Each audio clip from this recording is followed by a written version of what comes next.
एक पिता ने अपने पुत्र की बहुत अच्छी तरह से परवरिश की, उसे अच्छी तरह से पढ़ाया लिखाया। वह पुत्र एक सफल इंसान बना। पिता अब बूढ़ा हो चला था।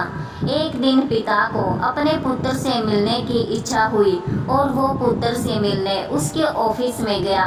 वहाँ उसने देखा कि उसका पुत्र एक शानदार ऑफिस का सबसे बड़ा अधिकारी बना हुआ है। उसके ऑफिस में सैकड़ों कर्मचारी उसके अंडर में कार्य कर रहे हैं। ये सब देखकर पिता का सीना गर्व से चौड़ा हो गया।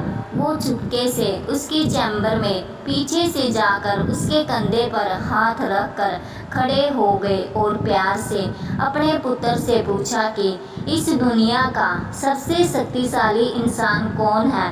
पुत्र ने पिता से बड़े प्यार से हंसते हुए कहा कि पिताजी, मेरे अलावा कौन हो सकता है। पिता को अपने पुत्र से इस तरह के जवाब की आशा नहीं थी। उन्हें विश्वास था कि उनका बेटा गर्व से कहेगा कि पिताजी, इस दुनिया के सबसे शक्तिशाली इंसान आप हैं, जिन्होंने मुझे इतना योग्य बनाया। लेकिन बेटे की बात सुनकर उनकी आंखें छलछलाई। वो चैम्बर के गेट को खोलकर बाहर निकलने लगे। उन्होंने एक बार फिर पीछे मुड़कर पुनः अपने बेटे से पूछा कि बेटा, एक बार फिर बताओ कि इस दुनिया का सबसे शक्तिशाली इंसान कौन है। इस बार पुत्र ने कहा कि पिताजी, आप ही हैं इस दुनिया के सबसे शक्तिशाली इंसान।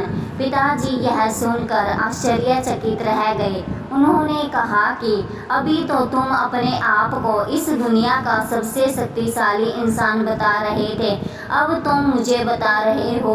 पुत्र ने हंसते हुए उन्हें अपने सामने बिठाते हुए कहा कि पिताजी, उस समय आपका हाथ मेरे कंधे पर था। जिस पुत्र के कंधे पर या सिर पर पिता का हाथ हो, वो पुत्र तो दुनिया का सबसे शक्तिशाली इंसान ही होगा ना। बेटे की यह बात सुनकर पिता की आंखें भर आई।